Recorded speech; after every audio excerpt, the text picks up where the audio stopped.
Alright, what's going on, guys? Welcome back to the channel. Today let's talk a little bit about catching fish during the fall, plus what my favorite go-to lure is for this time of the year. Now, typically this time of the year, most anglers tend to believe that all the fish want to group up in 3 or 4 different locations in a certain body of water, usually shallow. What you got to realize is when you're fishing fall conditions, they could be out, they could be in, they could be anywhere in between.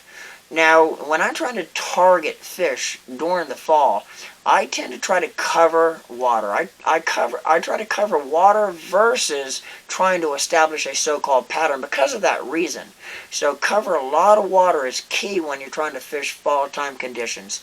Now, my go-to lure for this time of the year is the square bill crankbait. Now, this particular lure is made by Bruiser Bait. It's called the Defender, but square bill crankbait. The reason for that is with a square bill, I could cover water quicker. I could keep the trolling motor down and I could just go. But with that being said, if I do happen to run into a group of fish grouped up, I could also slow it down with this bait. I could fish this bait more thorough and still be able to fish it effectively.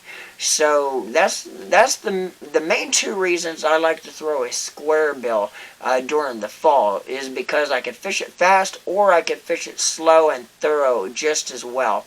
Now, I'm going to add one more little bit of light to the equation. As a young angler growing up, you're always taught match the hatch. Try to match what they are eating as close as you can. Well, this time of the year during the fall, I like to change it up a little bit.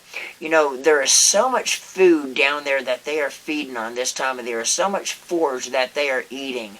They are so used to what they are eating. And everybody out there, every angler out there is trying to match what they're eating as close as they can. What I will do, I tend to try to go a little bit away from matching the hatch just this time of the year because of that reason. They're so used to what they're eating. A lot of times I see these baits so much matching their true natural food that is down there. I try to go a little bit away from matching the hatch. And typically that will get you a few more bites than you normally would get if you try to match what they are feeding on to the T. So guys, keep that in mind too. As much as you try to want to match the hatch, in most cases during the fall, try to change it up a little bit. Go a little bit different. See if you can't get that extra bite or 2 that you wouldn't get if you were actually trying to match the hatch. Guys, that's about it for today. I hope you enjoyed the video. Make sure you like, subscribe to Normally Fishing YouTube as well. Guys, until next time, tight lines. We'll see all of y'all on the water.